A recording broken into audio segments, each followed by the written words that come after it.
প্রস্তুতির হুঁশিয়ারি তেহরানের, জালিয়াত ছারখারের হুঙ্কার হিজবুল্লাহর, ঝুঁকি নেবে কি ওয়াশিংটন? ভেনেজুয়েলায় গোপন অস্ত্র ব্যবহারের খবরে তোলপাড়, আছে সামরিক সরঞ্জাম অকেজ করার ক্ষমতা, বাস্তবে অস্তিত্ব আছে কি?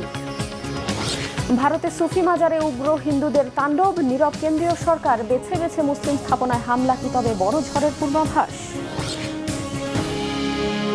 আসসালামু আলাইকুম, দেখছিলেন বাংলাভিশন ওয়ার্ল্ড নিউজ হেডলাইন। ইরানের কাছাকাছি মার্কিন রণতরীর অবস্থান ঘিরে উত্তেজনার পারদ এখন চরমে। পরিস্থিতি তেহরানের প্রতিকূলে মনে হলেও আদতে মার্কিন বাহিনীর হামলার চেষ্টা সহজ হবে না বলে জোরালো দাবি করছে ইরান। বলা হচ্ছে, সম্ভাব্য হামলা প্রতিরোধে যে মাত্রায় প্রস্তুতি নেওয়া হয়েছে তার ধারণাও নেই ওয়াশিংটনের। ইরানে হামলা হলে মধ্যপ্রাচ্যে শত্রুপক্ষকে প্রতিশোধের আগুনে ছারখার করার হুমকি দিয়েছে হিজবুল্লাহ। চরম আত্মবিশ্বাসী এমন হুমকির ভিত্তি কি? সার্বিক পরিস্থিতিতে হামলা চালানোর ঝুঁকি নেবে কি ওয়াশিংটন? বিস্তারিত শহীদ আরাফাতের ডেস্ক রিপোর্টে। সীমান্তে সর্বোচ্চ সতর্ক অবস্থানে আছে ইরানের নিরাপত্তা বাহিনী। পারস্য উপসাগরে রণতরী পৌঁছালেও তেহরানের মাটিতে আকস্মিক হামলা চালাতে পারবে না ওয়াশিংটন। সোমবার ইরানের একজন সেনা কর্মকর্তা এই তথ্য দিয়ে বলেন, পারস্য ওমান উপসাগর ইরানের জন্য পরিচিত ও নিয়ন্ত্রিত পরিবেশ। এসব স্থানে রণতরী, ভারী সরঞ্জাম সহ সেনা মোতায়েন যুক্তরাষ্ট্রের জন্য বিপদ ডেকে আনবে। নাম প্রকাশে অনিচ্ছুক ওই সেনা কর্মকর্তা বলেন, ইরানের সশস্ত্র বাহিনী সম্পর্কে ধারণা নেই যুক্তরাষ্ট্রের। শুধু শত্রুর হামলার সময় নয়, বরং অনেক আগেই শত্রুর কার্যক্রম নজরদারিতে রাখে তেহরান। ইরানের স্থল সীমান্তে আছে ইরাক, তুরস্ক, পাকিস্তান সহ 7টি দেশ, আর জলসীমান্তে আছে ক্যাম্পিয়ান সাগর, পারস্য উপসাগর ও ওমান উপসাগর। বর্তমানে মধ্যপ্রাচ্য হয়ে পারস্য উপসাগরে আছে যুক্তরাষ্ট্রের বিমানবাহী মার্কিন রণতরী আব্রাহাম লিঙ্কন। ইরানের দাবি, তাদের নিরাপত্তা বাহিনী এসব অঞ্চলে ট্র্যাক করার সক্ষমতা রাখে, যে কারণে যুক্তরাষ্ট্র আকস্মিক হামলা চালাতে পারবে না। মার্কিন বাহিনী কোনো হামলা শুরু করলে সেটা দ্রুত গতিতে প্রতিহত করবে ইরান। এছাড়া তেহরানের ওই সেনা কর্মকর্তা বলেন, জাতীয় নিরাপত্তার বিরুদ্ধে যে কোনো হুমকি পর্যবেক্ষণ করছে ইরান এবং সঠিক সময়ে উপযুক্ত সিদ্ধান্ত নেওয়া হবে। মার্কিন প্রেসিডেন্ট ডোনাল্ড ট্রাম্প বলছেন, যুক্তরাষ্ট্র নৌবহর পাঠালেও হামলার ব্যাপারে চূড়ান্ত সিদ্ধান্ত নেয়নি। ইরান নমনীয় হয়ে একটি চুক্তিতে যাবে বলে ধারণা প্রেসিডেন্ট ট্রাম্পের। তবে ইরান সাফ জানিয়ে দিয়েছে, অর্থনৈতিক দুর্বলতা দিয়ে দেশটিকে দুর্বল ভাবার সুযোগ নেই। এদিকে ইরানের বিরুদ্ধে ইসরায়েল বা যুক্তরাষ্ট্র হামলা চালালে গোটা অঞ্চল জ্বালিয়ে দেওয়ার হুঁশিয়ারি দিয়েছেন হিজবুল্লাহ প্রধান নাঈম কাশেম। সোমবার টেলিভিশনে দেয়া এক ভাষণে হিজবুল্লাহ প্রধান বলেন, ইরানের দিকে হামলা মানে হিজবুল্লাহকে লক্ষ্য করে হামলা। ইরানের ওপর সম্ভাব্য মার্কিন হামলা মধ্যপ্রাচ্যে গুরুতর অস্থিতিশীলতা সৃষ্টি করবে মন্তব্য রাশিয়ার। সোমবার ক্রেমলিনের মুখপাত্র দিমিত্রি পেসকভ ইরান ও যুক্তরাষ্ট্রকে সংযত থেকে আলোচনায় বসার আহ্বান জানান। শহীদ আরাফাত, বাংলাভিশন নিউজ ডেস্ক। ডিসকম্বোবুলেটর, বিদঘুটে এই শব্দের মানে জানেন কি? মার্কিন প্রেসিডেন্ট ডোনাল্ড ট্রাম্পের দাবি, গোপন অস্ত্র এটি, যা ভেনেজুয়েলার প্রেসিডেন্ট নিকোলাস মাদুরোকে আটকের অভিযানে ব্যবহার করেছে মার্কিন বাহিনী। তার এই বক্তব্য নিয়ে আন্তর্জাতিক অঙ্গনে চলছে ব্যাপক আলোচনা আর গুঞ্জন। আদৌ কি এমন কোনো অস্ত্রের অস্তিত্ব আছে? এই অস্ত্রের বিশেষত্ব কি? বিস্তারিত জানাচ্ছেন হিজল জুবায়ের। ডিসকম্বোবুলেটর, সামরিক বিশ্লেষকদের দুনিয়ায় এই শব্দটি এখন সবচেয়ে আলোচিত। ভেনেজুয়েলার প্রেসিডেন্ট নিকোলাস মাদুরোকে অপহরণের অভিযানে রহস্যময় গোপন এই অস্ত্রটি ব্যবহার করেছে মার্কিন বাহিনী।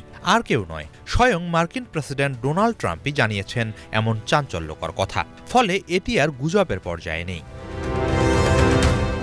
মার্কিন সংবাদ মাধ্যম নিউ ইয়র্ক পোস্টকে দেয়া এক সাক্ষাৎকারে ট্রাম্প বলেন, ডিসকম্বোবুলেটর নামের ওই অস্ত্র শত্রুপক্ষের সামরিক সরঞ্জামগুলো সম্পূর্ণভাবে নিষ্ক্রিয় করে দিয়েছিল, যার ফলে অভিযান সফলভাবে সম্পন্ন করা সম্ভব হয়। তবে ডিসকম্বোবুলেটর ঠিক কী ধরনের অস্ত্র সে বিষয়ে বিস্তারিত ব্যাখ্যা দিতে তিনি অস্বীকৃতি জানান।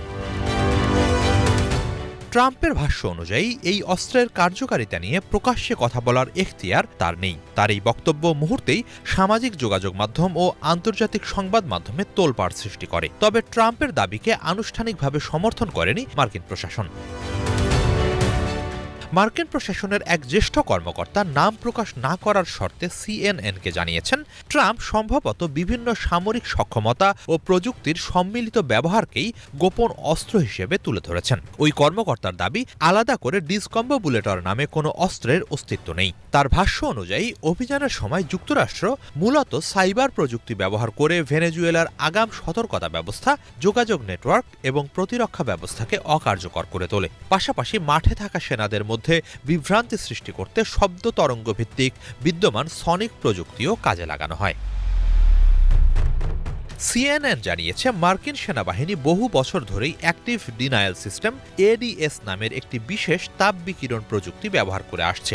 এটি প্রাণঘাতী নয় বলে দাবি করা হয়। এই অস্ত্র বিদ্যুৎ চৌম্বকীয় তরঙ্গের মাধ্যমে এক ধরনের অদৃশ্য রশ্মি ছড়িয়ে দেয়, যা মানুষের ত্বকে তীব্র গরম অনুভূতি সৃষ্টি করে এবং স্থান ত্যাগ করতে বাধ্য করে। তবে মাদুরোকে আটক করার অভিযানে এই প্রযুক্তি ব্যবহার করা হয়েছিল কিনা সে বিষয়ে এখনও নিশ্চিত কোনো তথ্য পাওয়া যায়নি। মাদুরো অপহরণ অভিযানের বিস্তারিত এখনও প্রকাশ করা হয়নি। সে কারণেই এ নিয়ে রহস্য আরও ঘনীভূত হচ্ছে। ওই অভিযানের দিন কয়েক পরই হোয়াইট হাউসের প্রেস সেক্রেটারি ক্যারোলাইন লেভিট সামাজিক যোগাযোগ মাধ্যম এক্সে একটি পোস্ট শেয়ার করেন। সেই পোস্টে নিজেকে মাদুরোর নিরাপত্তারক্ষী দাবি করা এক ব্যক্তির সাক্ষাৎকার ছিল।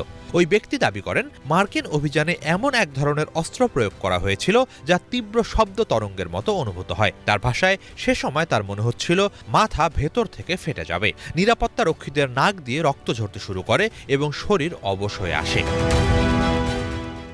সিএনএনের তথ্য অনুযায়ী ৩ জানুয়ারির ওই অভিযানে যুক্তরাষ্ট্র ব্যাপক সামরিক শক্তি ব্যবহার করে।